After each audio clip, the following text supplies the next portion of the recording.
Hello കുഞ്ഞുനാളിൽ സ്കൂളുകളിലൊക്കെ വളരെ മിടുക്കരായിട്ട് പഠിച്ച് പിന്നീട് വളരുമ്പോൾ വലിയ ആരെങ്കിലും ആകുമെന്നൊക്കെ സ്വപ്നം കണ്ട് നമ്മുടെ പുസ്തകങ്ങളെയും സാഹിത്യത്തെയും ഒക്കെ സ്നേഹിച്ച് ഇംഗ്ലീഷ് ലിറ്ററേച്ചറൊക്കെ എടുത്ത് എന്നാൽ നിങ്ങൾ ആഗ്രഹിച്ച ഇടങ്ങളിൽ എത്തിച്ചേരാത്ത ഒരു ഇംഗ്ലീഷ് ഗ്രാജുവേറ്റ് ആണോ നിങ്ങൾക്ക് BEd ഉണ്ടാകണം എന്ന് നിർബന്ധമില്ല ഈ വീഡിയോ കാണണമെങ്കിൽ. സോ നമുക്ക് വരുന്ന കോളുകളിലൊക്കെ കുട്ടികൾ പറയുന്നത് പിന്നീട് പലയിടങ്ങളിലേക്ക് അവർ ചിതറിപ്പോകുന്നതും അവർ തന്നെ മറന്നുപോയതോ ചിതൽ തിന്നതോ ഒക്കെ ആയ അവരുടെ സ്വപ്നങ്ങളെ പറ്റിയാണ്. സോ ഏറ്റവും നല്ല കരിയർ, ഏറ്റവും പെട്ടെന്ന് ജോലി കിട്ടുന്ന കരിയർ, ഇംഗ്ലീഷിൽ കുറച്ച് അറിയാം, എന്തൊക്കെയോ അറിയാം, ഗ്രാമറൊക്കെ ഒരുവിധമൊക്കെ ഒപ്പിക്കാൻ അറിയാമെങ്കിൽ പെട്ടെന്ന് കിട്ടാവുന്ന ജോലി, അങ്ങനെ കുറേ കാര്യങ്ങൾ അവരൊക്കെ ഇടയ്ക്ക് ഇങ്ങനെ ചോദിച്ചു പോകാറുണ്ട്. അതുപോലെ തന്നെ ഇപ്പം നമ്മുടെ HSST ഇംഗ്ലീഷ് പരീക്ഷ കഴിഞ്ഞല്ലോ, HSI ഇംഗ്ലീഷ് കഴിഞ്ഞു. അപ്പോൾ ഇനി എന്താണ് നിങ്ങളുടെ കരിയർ ഓപ്ഷൻ ആവേണ്ടത് എന്നുള്ള ഒരു ചെറിയ ഡിസ്കഷൻ വീഡിയോ ആണിത്. അതിൽ ചിലപ്പോൾ കുറച്ച് പേർക്കെങ്കിലും ഒന്ന് എൻലൈറ്റഡ് ആവാനോ നിങ്ങളുടെ ട്രാക്ക് ഒന്ന് മാറ്റി പിടിക്കാനോ ഒക്കെ സഹായിക്കുന്ന ഒരു വീഡിയോ കൂടിയാണ്. ഇംഗ്ലീഷ് കുറച്ചറിയാം, കുറച്ചെന്ന് പറയുമ്പോൾ ഗ്രാമർ മൊത്തം അറിയാമെന്നല്ല, എന്നാലും ഒരു 50 മാർക്കിൻ്റെ ഇംഗ്ലീഷ് ക്വസ്റ്റ്യൻ വന്നാൽ 25 എണ്ണത്തിനപ്പുറം നിങ്ങൾ ശരിയാക്കും എന്നിരിക്കട്ടെ. അങ്ങനെയെങ്കിൽ നിങ്ങളുടെ കരിയർ ഏതൊക്കെ പരീക്ഷകൾ എഴുതി സെറ്റാക്കാം എന്നുള്ളതാണ് നമ്മൾ ഡിസ്കസ് ചെയ്യാൻ പോകുന്നത്. ആദ്യത്തെ ഓപ്ഷൻ ബാങ്കിങ് എക്സാംസ് ആണ്, SSC ബാങ്കിങ് എക്സാംസ്. അതിൻ്റെ ഡീറ്റെയിൽ ഞാൻ ഇതിൻ്റെ പുറകെ പറയാം. രണ്ടാമത്തത് നിങ്ങളുടെ ഫ്രണ്ടിലുള്ള ഏറ്റവും നല്ല ഓപ്ഷനാണ് ഹൈക്കോർട്ട് അസിസ്റ്റൻറ്റ്. അതിന് വലിയ വിവരമോ ഈ പറയുന്ന കണക്ക് വലിയൊരു സ്ട്രോങ് ബാക്ക്ഗ്രൗണ്ടോ ഒന്നും വേണ്ട, പഠിക്കാനുള്ള മനസ്സ് മാത്രം മതി. മൂന്നാമത്തത് നിങ്ങൾ നെറ്റ് ഉള്ളവരാണെങ്കിൽ അസിസ്റ്റന്റ് പ്രൊഫസർ ഇൻ ഇംഗ്ലീഷ് ആണ്, നല്ലൊരു പരീക്ഷയാണ്, കോമ്പറ്റീഷൻ വളരെ കുറവാണ്, അതിൻ്റെ ഡീറ്റെയിൽസും ഈ വീഡിയോയിൽ പറയാം. നാലാമത്തത് BHSC ആണ്. HSST പഠിച്ചിട്ട് ഒരുവിധം പെർഫോം ചെയ്തിരിക്കുന്നവരാണ് എങ്കിൽ, അല്ലെങ്കിൽ നെഗറ്റീവ് വന്ന് മാത്രം കുറച്ച് മാർക്കുകൾ താഴോട്ട് പോയവരാണ് എങ്കിൽ, അല്ലെങ്കിൽ അവസാന സമയത്ത് മാത്രം നമ്മളിലേക്ക് വന്ന് റിവിഷൻ ബാച്ച് എടുത്തിട്ട് അയ്യോ ഞങ്ങൾ നേരത്തെ എത്തപ്പെടേണ്ടതായിരുന്നല്ലോ എന്ന് മനസ്സിൽ വിചാരിച്ചവരാണ് എങ്കിൽ അവർക്കൊക്കെയുള്ള നല്ലൊരു ഓപ്ഷനാണ് VHSC ഇംഗ്ലീഷ്. സോ ഇത്രയും എക്സാംസിനെ പറ്റി, അതിൻ്റെ സാധ്യതകളെ പറ്റി, പിന്നെ എന്തുകൊണ്ട് LP UP നമ്മൾ ഓവറായിട്ട് ഫോക്കസ് ചെയ്യണ്ട എന്നുള്ള കുറച്ച് ഡീറ്റെയിൽസും കൂടി ഈ വീഡിയോയിലുണ്ട്. സോ നമുക്ക് ബേസിൽ നിന്ന് തുടങ്ങാം. നിങ്ങൾ കുറച്ച് മാത്സ് ഒക്കെ അറിയാം, കട്ടിയായിട്ടൊന്ന് പഠിക്കാനുള്ള സമയമുണ്ട്, മാരീഡ് ഒന്നും അല്ല, നിങ്ങൾക്കൊരു 2 3 അറ്റംപ്റ്റുകൾ ഇടാൻ കപ്പാസിറ്റി ഉണ്ട്, വീട്ടിൽ നിന്ന് നിങ്ങളെ സപ്പോർട്ട് ചെയ്യാനുള്ള അവസ്ഥയുണ്ട് എങ്കിൽ നിങ്ങൾക്ക് സ്ട്രോങ് ആയിട്ട് ഒന്നേന്ന് തുടങ്ങിയാലും ജോലി കിട്ടാവുന്ന ഒരു പരീക്ഷയാണ് IBPSന്റെ ബാങ്കിങ് എക്സാമും, അതുപോലെ തന്നെ SSC CGL, അതിനോടൊപ്പം തന്നെ RRB പരീക്ഷകളും. കല്യാണം കഴിഞ്ഞാലും ഈ പരീക്ഷകളൊക്കെ നേടിയെടുക്കാം കേട്ടോ. പക്ഷേ കൺസിസ്റ്റന്റ് ആയിട്ട് ഒരു 6 മണിക്കൂറൊക്കെ ഡെയിലി പഠിക്കാനായിട്ട് മാറ്റി വെക്കാൻ പറ്റുമെങ്കിൽ ഇതിലൊക്കെയും ഇംഗ്ലീഷിന്റെ ഡിസ്ക്രിപ്റ്റീവ് പാർട്ടുകൾ വരുന്നുണ്ട്, ഗ്രാമർ ഇമ്പോർട്ടൻ്റ് ആയിട്ട് വരുന്നുണ്ട്. മനസ്സ് വെച്ചാൽ ഒരു 2 വർഷത്തിനുള്ളിൽ ജോലിയിലേക്ക് കയറാൻ പറ്റും, നിയമനങ്ങൾക്കും ബുദ്ധിമുട്ടില്ല. ഓക്കെ, സോ എല്ലാം മാറ്റി ടീച്ചിങ്ങിൻ്റെ ഒക്കെ പുറകെ നടന്നു മടുത്തുവെങ്കിൽ പൂർണ്ണമായിട്ടും നിങ്ങളുടെ മനസ്സർപ്പിച്ച് നിങ്ങൾക്ക് തുടങ്ങാവുന്ന ഒരു പരീക്ഷയാണ്. പിന്നെ അറിയാമല്ലോ, സെൻട്രൽ ഗവൺമെന്റിന്റെ സ്കെയിലുകൾ DA% എന്നൊക്കെ പറയുന്നത് സ്വപ്നതുല്യമായിട്ട് നിൽക്കുന്ന കാലഘട്ടമാണ്. സോ വേണമെങ്കിൽ ഒന്ന് ട്രൈ ചെയ്ത് നോക്കാവുന്ന പരീക്ഷകളാണ്. ഒരു ഫാമിലി സപ്പോർട്ടും കൂടിയൊക്കെ ഉണ്ട് എങ്കിൽ നിങ്ങൾക്ക് പെട്ടെന്ന് തന്നെ ക്ലിയർ ചെയ്തെടുക്കാൻ പറ്റും. രണ്ടാമത്തത് ഹൈക്കോർട്ടാണ്. ഈ വലിയ ആർഭാടങ്ങളൊന്നും തീരെ വേണ്ടാത്തൊരു പരീക്ഷയാണ്, പാവം പരീക്ഷയാണ്. എല്ലാ 2 വർഷം കൂടുമ്പോഴും നോട്ടിഫിക്കേഷൻ വരാറുണ്ട്. നിയർ 110 നിയമനങ്ങൾ വരെ നടക്കാറുണ്ട്. ഇപ്പം നമ്മുടെ റാങ്ക് ലിസ്റ്റ്, നിലവിലത്തെ റാങ്ക് ലിസ്റ്റിൽ 73+ നിയമനങ്ങൾ പോയിട്ടുണ്ട്. ഓപ്പൺ കോട്ട 85 വരെ പോയിട്ടുണ്ട്. അത്ര തന്നെ പോകും എന്ന് നമുക്ക് പറയാൻ പറ്റില്ല, എങ്കിൽ പോലും ഒരു 120 നിയമനങ്ങൾ വരെ ഒക്കെ പോവാം. സോ എല്ലാ 2 വർഷം കൂടുമ്പോഴും വിളിക്കും. നിങ്ങൾക്ക് റിസൾട്ട് വന്നു കഴിഞ്ഞ ഉടനെ തന്നെ ആദ്യത്തെ ആഴ്ച തന്നെ നിങ്ങളുടെ കയ്യിൽ അഡ്വൈസ് വരും. പാർട്ട് 1 പാർട്ട് 2 ഉണ്ട്.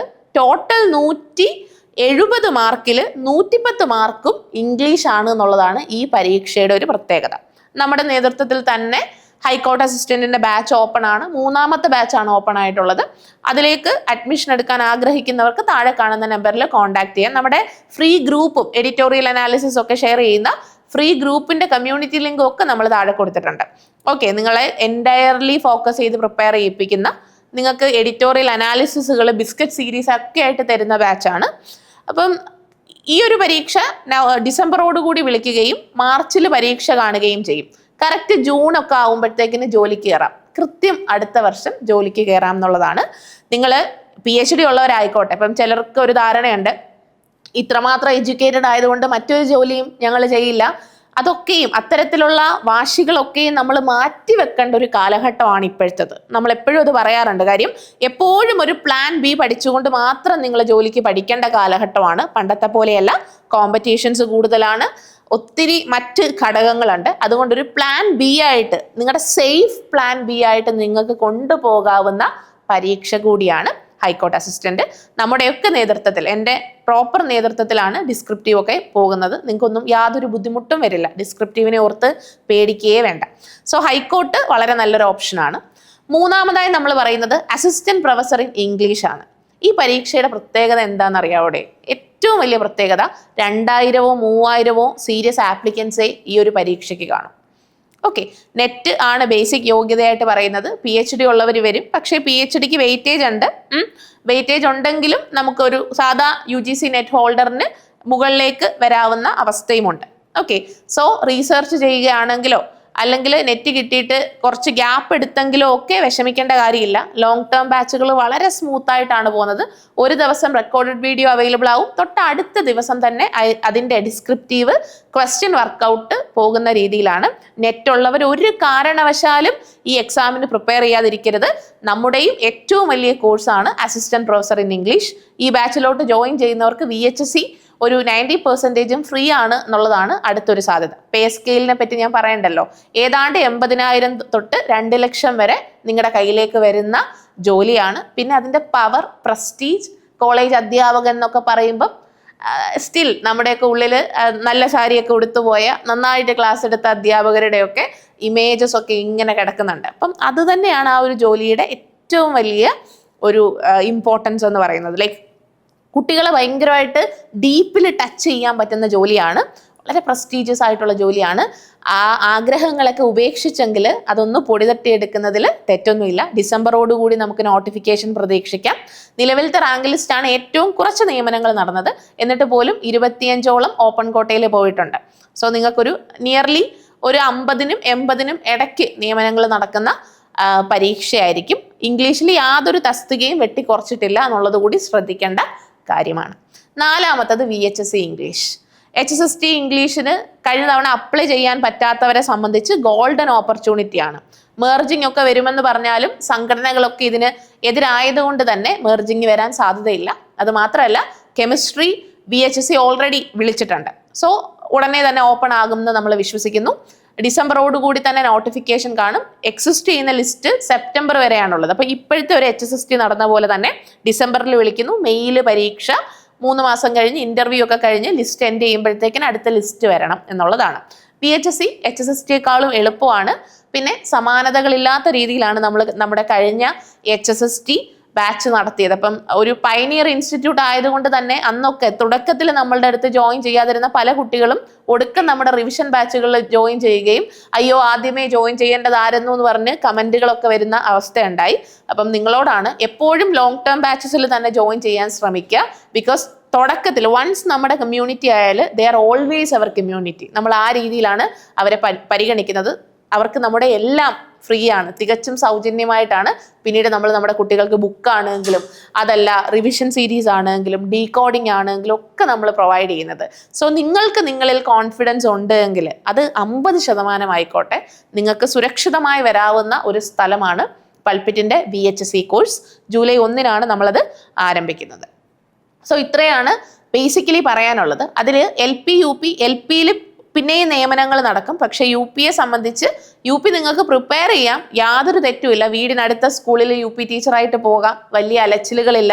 പെട്ടെന്ന് ജോലി കിട്ടുന്ന ഒരു ട്രെൻഡ് പണ്ടുണ്ടായിരുന്നു. പക്ഷേ ശ്രദ്ധിക്കേണ്ട കാര്യം, അതിനോടൊപ്പം നിങ്ങൾ ഒരു പരീക്ഷ കൂടി പഠിച്ചിരിക്കണം. കാര്യം ഒരു വർഷമായിട്ട് നമ്മുടെ ലിസ്റ്റിൽ നിന്ന് ആളുകൾ കയറാത്തൊരവസ്ഥയുണ്ട്. അപ്പോൾ UPയെ നിങ്ങൾക്ക് പെട്ടെന്ന് റീപ്ലേസ് ചെയ്യാൻ പറ്റുന്ന ഒരു പരീക്ഷയാണ് ഹൈക്കോർട്ട് എന്ന് പറയുന്നത്. വലിയ ഇംഗ്ലീഷ് അറിയില്ലെങ്കിൽ പോലും നമ്മൾ വളരെ ആനസാറിൻ്റെയൊക്കെ ബേസിക് ഗ്രാമർ സെഷൻസ് നിങ്ങൾക്ക് അവൈലബിൾ ആണ്. വലിയ ബുദ്ധിമുട്ടുകളില്ലാതെ കൊണ്ടുപോകാൻ പറ്റും. സോ സ്വപ്നങ്ങളെയൊക്കെ പാതി വഴിയിൽ വെക്കുന്നവരോടാണ്, അല്ലെങ്കിൽ സെൽഫ് ഡൗട്ട് ഇനിയും ഉള്ളവരോടാണ്, നിങ്ങൾ ഇതിൽ ഏത് കാറ്റഗറിയിലാണോ ഫിറ്റ് ആവുക എന്ന് സ്വയം ഒന്ന് ചെക്ക് ചെയ്യുക. അതിൽ നിങ്ങൾക്ക് ഏറ്റവും അനുയോജ്യമായ പരീക്ഷ സെലക്ട് ചെയ്ത് പഠിക്കുക. ഉറപ്പായിട്ടും തോറ്റ് പോകില്ല എന്ന് സ്വയം വിശ്വസിപ്പിക്കുന്നിടത്താണ്. ബിക്കോസ് നമ്മൾ അത്രമാത്രം മിടുക്കരായിരുന്നുവല്ലോ ഒരു കാലഘട്ടത്ത്. സോ അതുകൊണ്ട് തന്നെ നിങ്ങളെ കൊണ്ട് ഉറപ്പായിട്ടും പറ്റും. ഇതൊക്കെയും കേവലമായ ടെമ്പററി അവസ്ഥകളാണെന്ന് തിരിച്ചറിയുക. ഒരിക്കൽ ജോലി കിട്ടിക്കഴിഞ്ഞാൽ നിങ്ങൾ ഈ കാലഘട്ടത്തെ പറ്റി വളരെ മധുരമോടെ ആയിരിക്കും ഒരു പക്ഷേ ഓർക്കുക. നിങ്ങളുടെ ആ ഒരു സ്ട്രഗിൾസ് പോലും വളരെ സ്വീറ്റ് മെമ്മറീസ് ആയിട്ട് മാറുന്ന ഒരു കാലഘട്ടം വരും. സോ ഹൈക്കോർട്ടിനും അസിസ്റ്റന്റ് പ്രൊഫസർ ഇൻ ഇംഗ്ലീഷിനും VHSCക്കും പ്രിപ്പയർ ചെയ്യുന്നവരുണ്ടെങ്കിൽ അതാണ് നിങ്ങളുടെ ചോയ്സ് എങ്കിൽ നിങ്ങൾക്ക് ധൈര്യമായിട്ട് നമ്മളിലേക്ക് വരാം. 3ന്റെയും വാട്സപ്പ് കൂട്ടായ്മകളുടെ ലിങ്കുകൾ നമ്മൾ താഴെ കൊടുത്തിട്ടുണ്ട്. നമ്മുടെ നമ്പറിൽ കോൺടാക്ട് ചെയ്താൽ എന്താണ് ഫർദർ, എങ്ങനെ പഠിക്കണം തുടങ്ങിയ എൻ്റെ ഡീറ്റെയിൽസും നിങ്ങൾക്ക് കിട്ടും.